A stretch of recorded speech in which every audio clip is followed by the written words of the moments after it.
You're listening to DraftKings Network.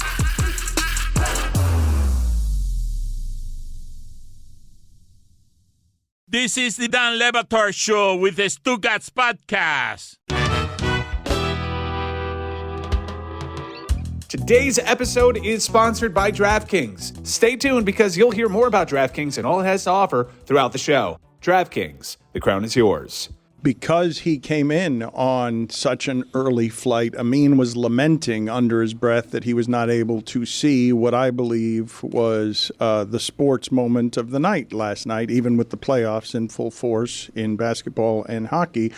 The Tom Brady roast, a televised event, an unusual event, big weekend in general for Netflix. They open with a crappy Jerry Seinfeld directed movie that is going to be popular but isn't very good. And then Cat Williams goes live. Cat Williams goes live on Saturday night. And then last night, I'm really curious what those numbers will be because I enjoyed that everyone involved allowed that night to be. I love the roast as a comedy vehicle, but there were a number of things last night, a number of jokes told that I didn't think were allowed anymore. I was surprised, man. I'm with you. I was surprised Brady allowed people to go to certain places. It was crazy. Dan, and you're going to have to excuse my energy. I have come in off a red-eye flight, so my energy is a little low today. Mm-hmm. But here's the thing about that roast. This is how I know it was a big deal. It wiped out Kendrick versus Drake from my timelines. It just cleared it all out. I didn't see one more Kendrick versus Drake post as soon as that roast went live. All I saw were clips in that roast. People loved it, Dan. You know why? Because they've been starving for something that feels real. You know where we're living right now, guys? Demolition Man. Jeremy, have you seen Demolition Man? No, of course not. Oh, man. Demolition Man, basically, real quick synopsis, the world has been cleaned up. You're not allowed to curse. You're not allowed to do any of these things. It's a utopian society. But underground, Dennis Leary leads a pack of dirty people who eat roasted rats. That's right. Classic. And that's what that roast was. Okay, yes. I think I would agree with the idea that it was a big night for podcasters. Not a lot of mainstream media there. Not a lot of Fox, not a lot of sports radio, not a lot of ESPN. Thank God. Rich Eisen, I think, was the only one I saw from the mainstream, but a big night for podcasters last night and a big night for comedy. And you're right. Tom Brady did let a lot go there that I would not have been comfortable doing what Tom Brady did last night, putting all of that in public and allowing the number of my wife cheated with my jiu-jitsu instructor. My kids getting that? Right. My kids getting that is not something that I would want to sign up for. But if you agree to sign up for it, you know that's coming, right? Like you have an idea of what's coming at you. I mean, it's a roast. It's a roast. Yeah, but all right, let's play something here, though, that I want to show. This, to me, was the most interesting and honest moment of the night. Jeffrey Ross is the roast master, and it's basic. This is the thing that he's known for. He does a great show with David Tell, Bumpin' Mics, that I like, but this is what he does for a living. It's what he's great at it, and he's in the middle of making one of the more dangerous jokes at the expense of Robert Kraft, if not the most powerful owner in the sport, the second most powerful owner in the sport behind Jerry Jones. And what happened here, Stugotz? I know there was a discussion around here. People think this is, contrived or scripted. I don't believe this was scripted at all. And the reason I don't believe it was scripted is because the happy ending jokes and the massage jokes ended the moment a hot mic caught Tom Brady telling Jeff Ross, hey, we're not doing that around here anymore. He said, I'm the best decision your organization has ever made.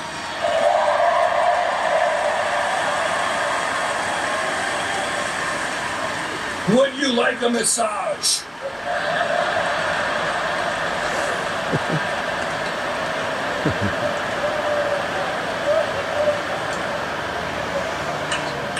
I love Robert Kraft. Okay. He's having. Yeah, I thought that was the most honest moment of the night. And there were no more jokes at the owner's expense after that. And Robert Kraft was also given a prime spot toward the end of the roast after everybody, after Ron Burgundy, after Andrew Schultz, after Nikki Glazer crushed it. I thought she was better than anybody? Was she better than anybody? Was she the best of the night? She was excellent. She was top 3 for sure. She's always great. Yeah. So some of these are repeat offenders, Dan. If you watch the roasts, particularly the ones that Jeff Ross is involved in, they've got like a list of like murderers row of roast comics, and she's one of them. She's excellent. Tony Hinchcliffe. That is a fine. You're right. Yeah. Tony Hinchcliffe is not somebody whose work I had known very much. Tony's excellent. He crushed it. His great. Show, Dan, as a concept, Kill Tony, is a really impressive thing because it's basically American Idol for stand-up comedy. Like, he's got comics with him on a dais. They pull names out of a hat. People go up and do a quick 60 seconds, and they riff back and forth. But I was hoping when I saw them pan over and they saw Dana with Max Holloway, with Sean O'Malley, and I saw Tony Hinchcliffe there, I was like, man, if they can do something with Tony, that would be incredible. And Tony came up, killed everybody. He did amazing. So this is, again, I haven't watched it. How it came back to me was, Kill Tony killed it. And I was like, did they do Kill Tony at the roast? That's how I thought it happened. I didn't realize it was just Tony Hinchcliffe doing the roast on his own behalf. But no, Dan, they got a great lineup of comics there. And that's what I was most excited to see, even though I haven't seen it yet. It's just to see people who all make their bones. He's right, though. It's a great sentence. I'm so proud of you. It's like LaMarcus Aldridge losing in that game, even though they won it.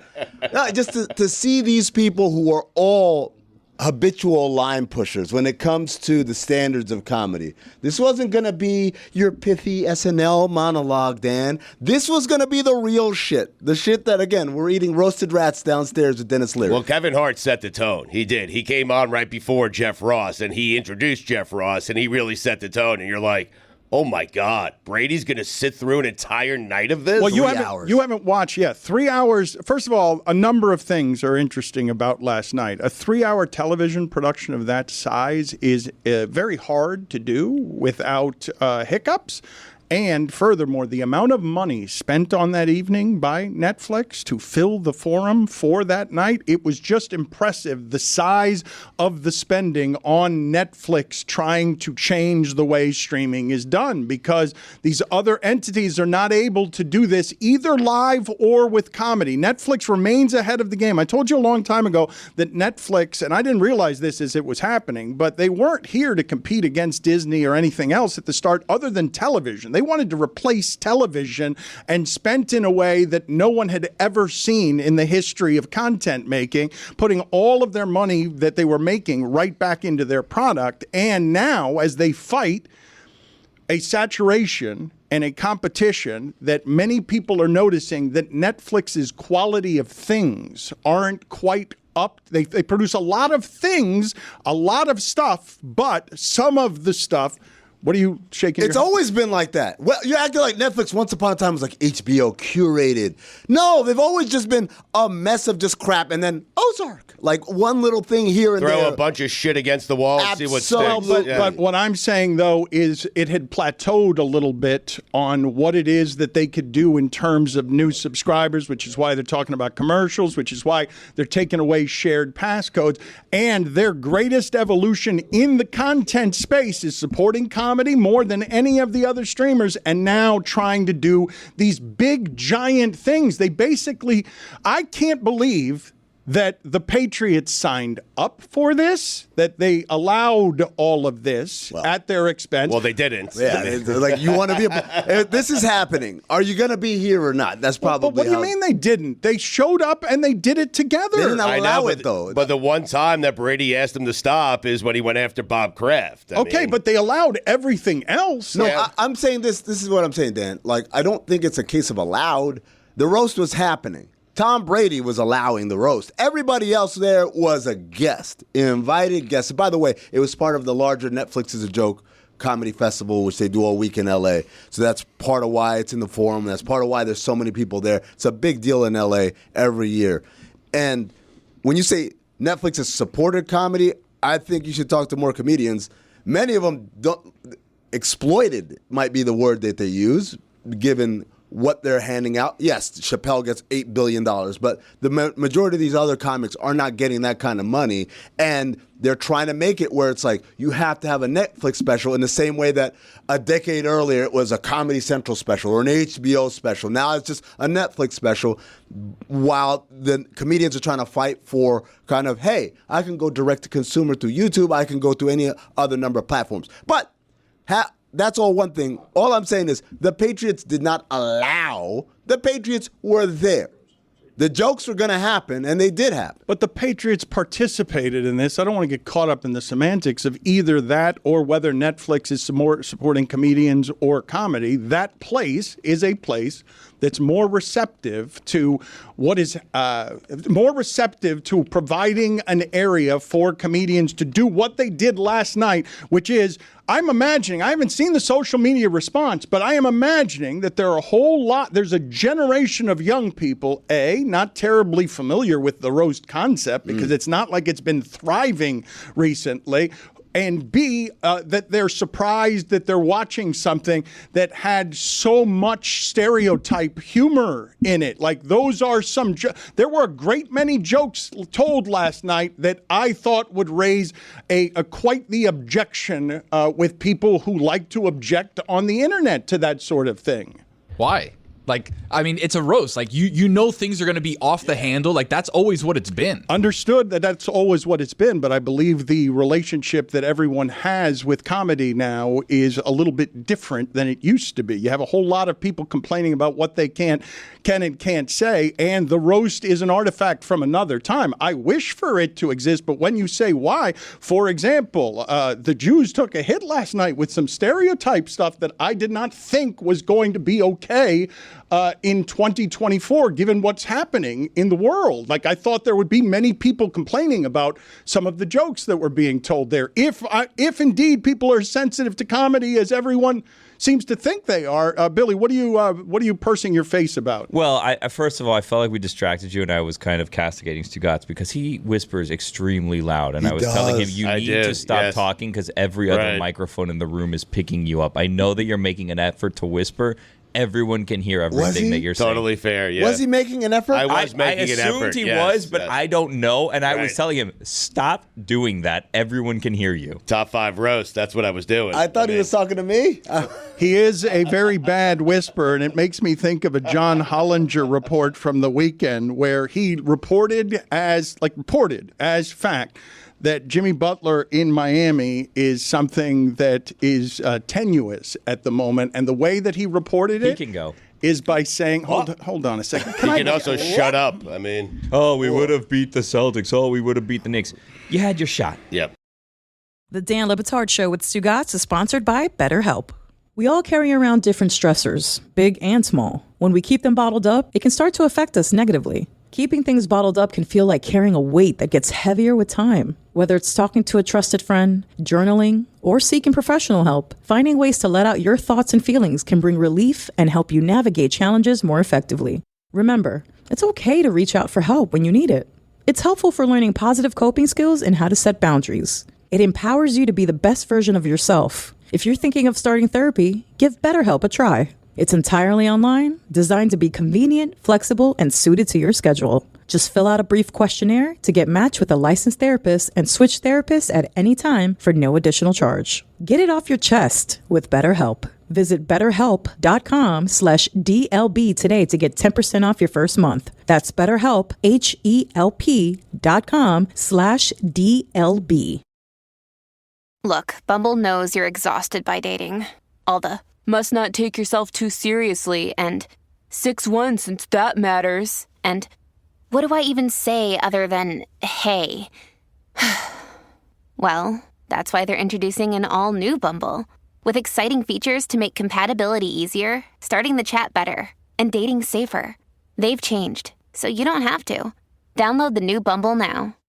Dan Le Batard. You were that kind of sad this morning, taking the barrage of anger from Stugotz because you hadn't booked him enough interviews. The only reason I keep bringing this up is because you are throwing a big party on Thursday. You're doing it, and I want people to support what you're doing because Stugotz has not made this easy. Stugotz. Well, you know, Yeah, you know. This is the Dan Le Batard Show with the Stugotz.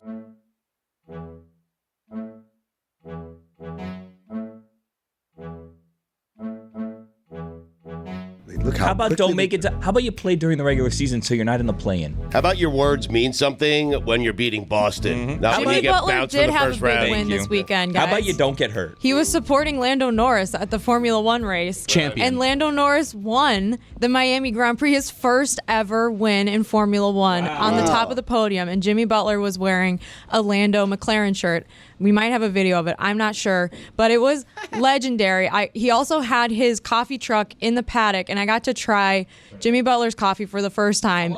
And let me tell you, I did not sleep last night. Oh, wow. I was wired. Wow. That is really good coffee. It's called Big Face. In my head, I kept saying Fat Face, but then I was like, no, that's Dan. So it's really, really good. Glowing endorsement. This is not an ad. I'm not being paid to say this. I'm still completely caffeinated from yesterday. What was the sample size? What do you mean? What'd you drink? A 12 ounce, a little cup? Like an espresso. Okay. Yeah. It was. It was so. It was so good. Isn't it $100? It was free for everyone in the paddock. So it's cheap. So. Let's play the sound from Jimmy Butler, and I will get around at some point to finishing my point. Oh, yeah. I can't call you Jimmy. I'm calling you Lando, right? Why is that, Lando? That's who I aspire to be. He's great. He's young. He's a little bit attractive. And so I think it's good to be him right now. Lando, is this your first time at a Formula One event? No. I've been here a couple of times. I went to Montreal. I want to go to Monaco, though, so that's the next one on my list. You ever tried to fit in a car? I have not. I don't think I will. And like I tell everybody, I don't like to go fast. I want to go slow. I drive like big cars, not small, fast ones. Wow, the real Lando goes very fast. He does, and I think that's why I think I lied to you. My name's really not Lando, it's Jimmy. So that's probably why I don't get in these cars. I did not want not even one syllable of that particular sound. The sound that I want is the other sound where he's clearly lubed up at night. You can hear a little bit of the slur in his voice. His people have said that they don't know if this was at F1 or not. But regardless, here's the sound that was making its way around the internet this weekend. You got it? Yep. 1, 2, 3, action. If I was playing, Boston would be at home. New York, damn sure would be home. Josh Hart. What that mean to me? Josh Hart. Yo. Stop. Come on, man. Nah. I love Tibbs, but I don't want Tibbs. I love Tibbs. I love you, baby. I want to beat you to a pulp. You want me, I don't want you. It's like a one-sided relationship. You in love with me, and I love you, but I'm not in love with you. You know what I'm saying? That sounded sober. What John Hollinger was reporting is, and yes, Stugotz is a very bad whisperer, but what I found funny about this report is that he's reporting increasingly loud whispers. Oh. That Jimmy's not happy in Miami and that Miami's not happy with him, or that the Jimmy experiment is tenuous in Miami. But increasingly loud whispers is a bullshit report. It just means that Stugotz is doing the whispering. I was about to say, Stugotz is the source then. We figured it out. Roasted chicken from Publix. Ooh, it's so good. Dan, I used to Light roast coffee? I used to read reports sometimes, and based on the verbiage, you could figure out who was the source, literally by the way they talk. There was one guy, I'm not going to name, but he always talked about things in terms of like a football field. Oh, it's on the 20-yard line, it's on the 10-yard line, whatever.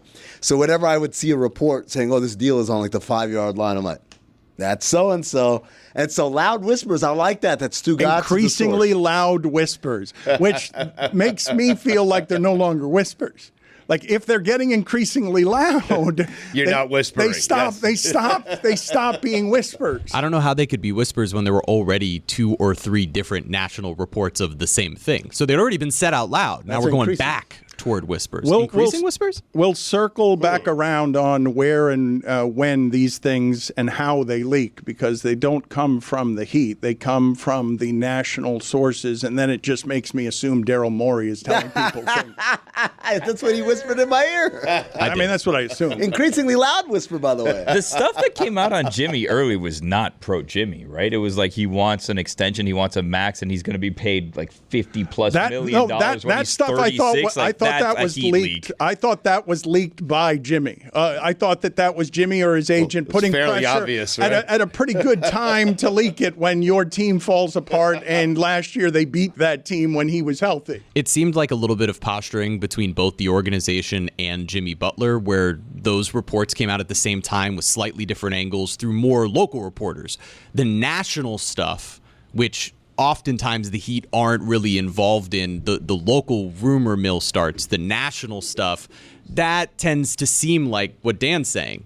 Potentially Daryl Morey seeing a situation where, all right, a contract negotiation's going on. Let me swoop in here and just put out some feelers about whether or not Jimmy would be interested. He wants to pay Jimmy Butler $60 million when he's 37. Be our guest. And I say our, as the city of Miami. I'm taking up for all of us. You tell him. Exactly right. Was there a chance Jimmy was rooting for the Heat to lose? That's a fair question. Something to ponder, Tony. I mean, Put it in. Is it nicer to say nothing than to say someone's a little bit attractive? Nicer? No, just to say nothing. A little bit attractive. It's a compliment. I take it. I'd take it. I took that as the male kind of the straight male homophobic way of trying to say like he's good looking, but I can't let people think I'm.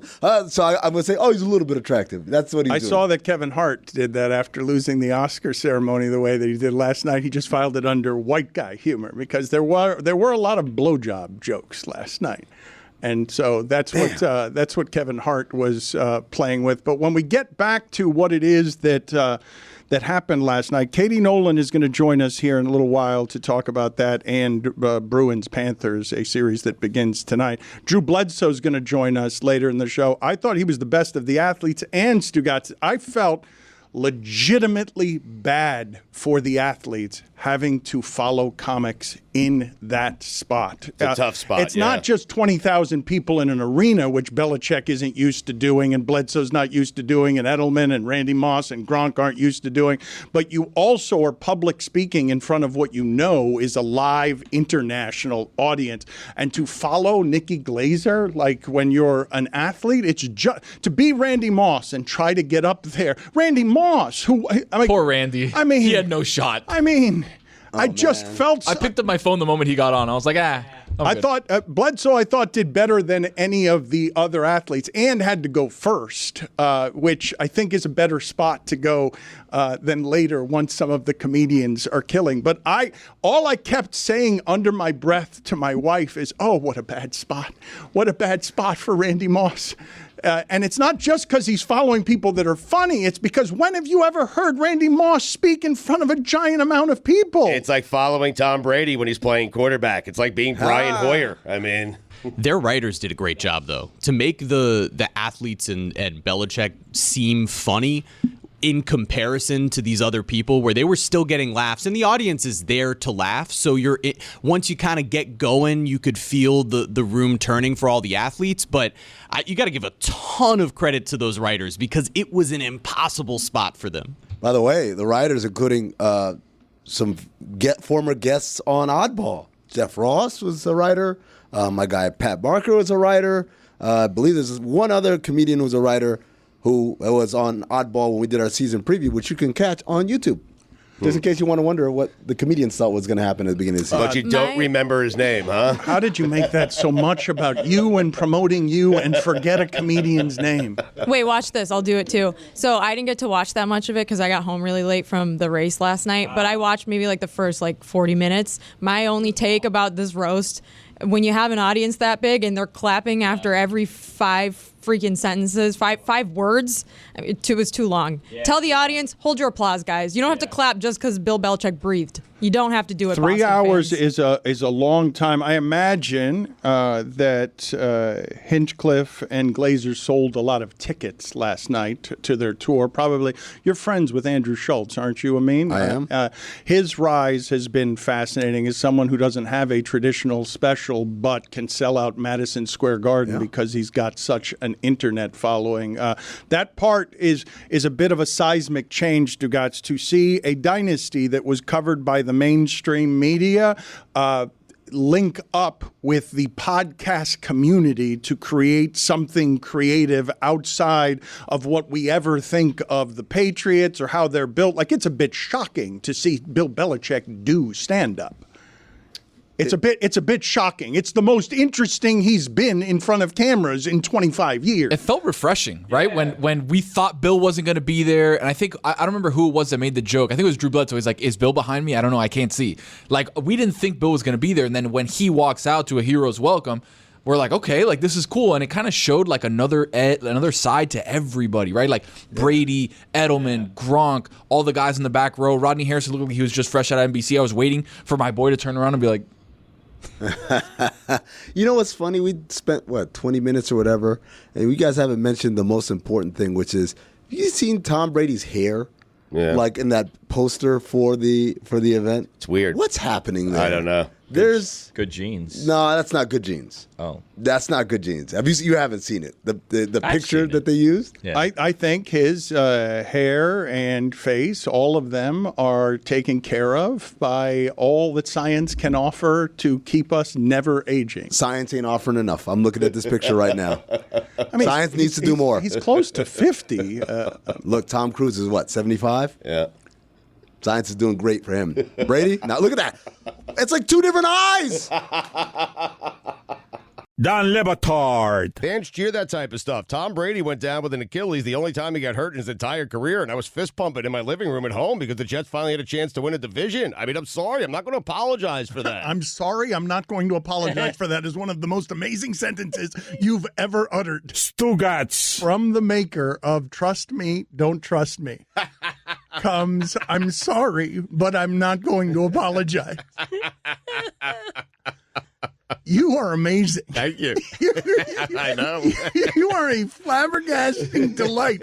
You happen upon genius comedy by accident. That's my gift. This is the Don Le Batard Show with the Stugotz.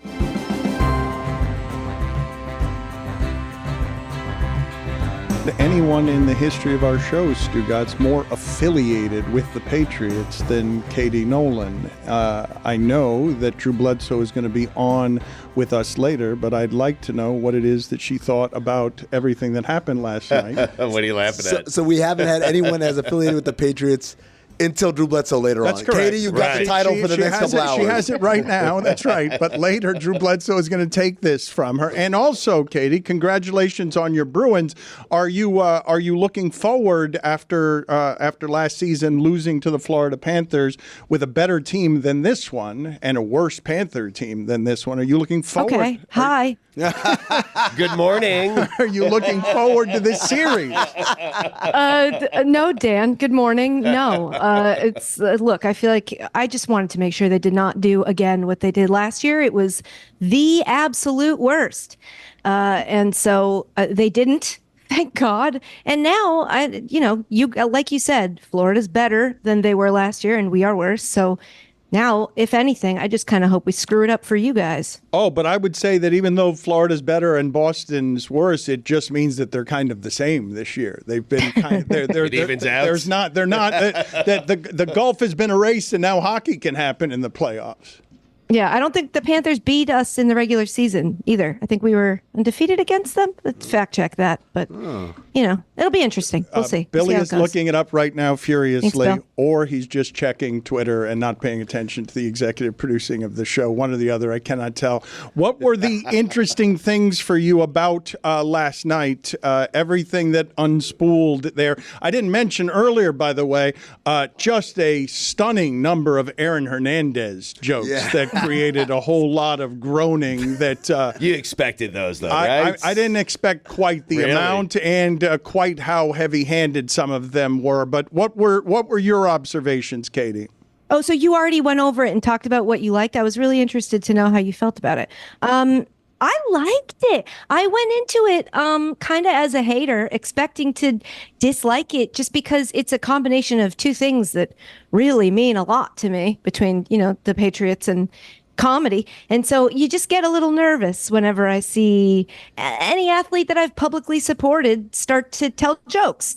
You just get a little freaked out that it's not going to go well and you're going to have to defend them. And it didn't.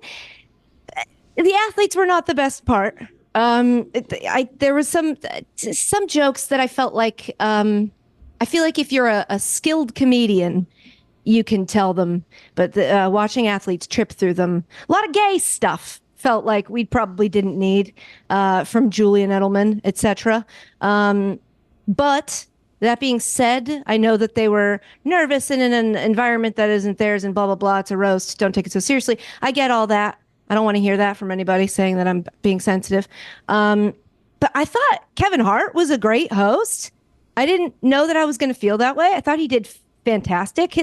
He started a little slow for me, but then that's a tough job to do, and he did a great job. Am I just going to talk about it uninterrupted for 5 minutes, or should I be breaking for you to? No, I want to hear all of your thoughts and what it is that you found. No, you don't. I have pages. I have pages on pages of thoughts. I want to hear them. This is why you're on. We will stand out of the way and listen to you talk. No, that's not a show. We talk to each other. We want your expertise. I have Panthers versus Bruins year by year, decade by decade, and all-time records. If you want any Thank of that. you. No, Billy. we just need this. I just needed this season. This season, the Bruins were 4-0. All time, they're That's 68, 52, and 6. 2-0-2, technically. In the 1990s, they were 12, 13, and 3.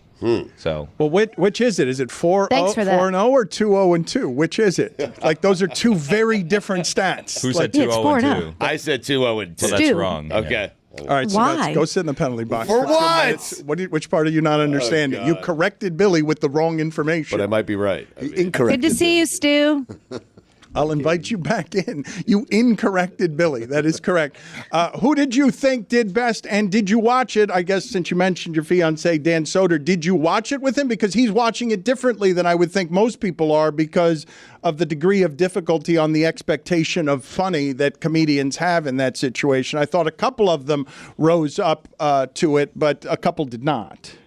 Yeah, we watched it together. I also should say, and should have thought of this, any opinion stated here is mine and mine alone. These are my fiance's coworkers. So no, you are but a mouthpiece. On him.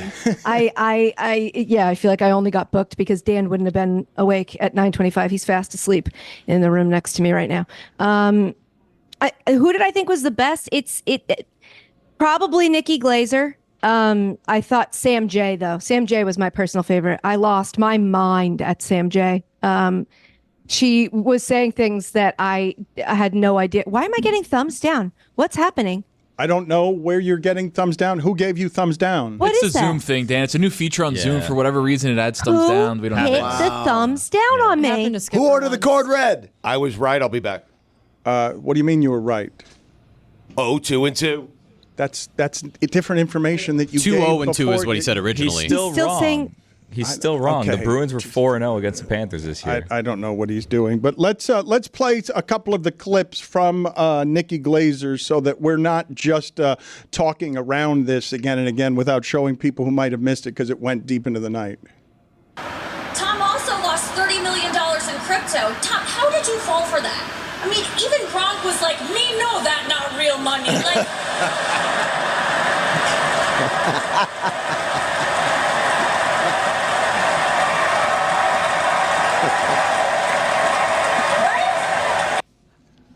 She's excellent, man. Do you guys? No, my favorite was when she said, Bert Kreischer's here. I'm such a big fan of your joke. Let's play. It's like shirts go on. He takes his off. It's crazy. Let's play another. That's okay. Nikki Glazer clip, please. Okay, never mind. We had the one clip, Dan. Of somebody's phone pointed at their TV. Yes, let's go to Tony Hinchcliffe here because he also stole the proceedings here. Although Sam, you're right about Sam. Let's see what we've got here on Tony Hinchcliffe. Clearly, your ex-wife takes after you. I hear she's out there draining balls right now. People love you, Tom. You have the same fan base as Kyle Rittenhouse. Gronk, I'm happy you could take a break from writing Santa letters to be here today. I knew you were here when we were all out of chocolate milk backstage. You look like the final boss in George Floyd, the video game. Listen. Let me just say, Tony Hinchcliffe killed. Am I a fan? I would say, if I had to be honest, gun to my head, no. But he did kill last night.